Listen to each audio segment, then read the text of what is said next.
200 تن از یک دوره آموزشی 2 ساله مجاهدین از انستیتوت اداری و حسابداری غزنی فارغ شدند.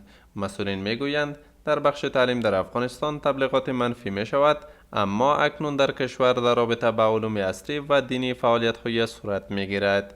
آنان در رابطه با اهمیت آموختن تحصیل صحبت کرده و اداره و مدیریت از نظر اسلام را مهم دانستند.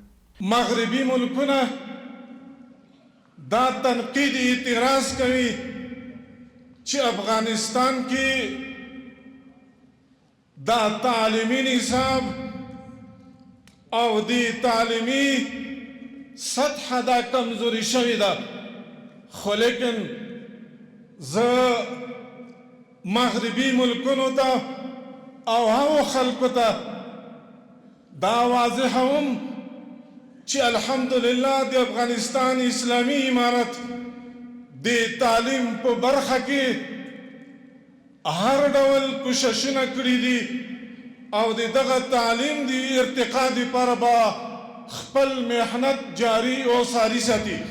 مهمه اداره او مدیریت چې موږ د اسلام له نظره څخه د شریعت له نظره څخه مراعات کو، دا به د نظام لپاره یو محوری.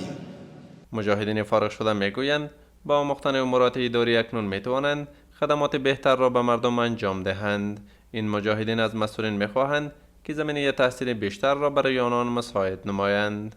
موږ الحمدلله په تیره 2 کلنه دوره کې دومره ښایسته کل مخکې موږ په اداره او دته ورته نور مدیریت چارو کې ډېر مشکلات لرل، خو هغه الحمدلله د موږ هغه مشکلات یعنی که درته وایم 15% رفع شوي دي. موږ غواړو چې نور تحصیل وکړو او موږ ته دا زمینه باید مساعد شي په دغه رقم لکه دغه صورت مساعده وه او نور مجاهدین ته باید مساعد شي. به گفته مسئولین، اداره تکنیکی و مسلکی کشور 11 سکتور دراز مدت و کوتاه مدت دارد که در نهادهای تحصیلی این اداره 83734 تن شاگرد مصروف تحصیل اند.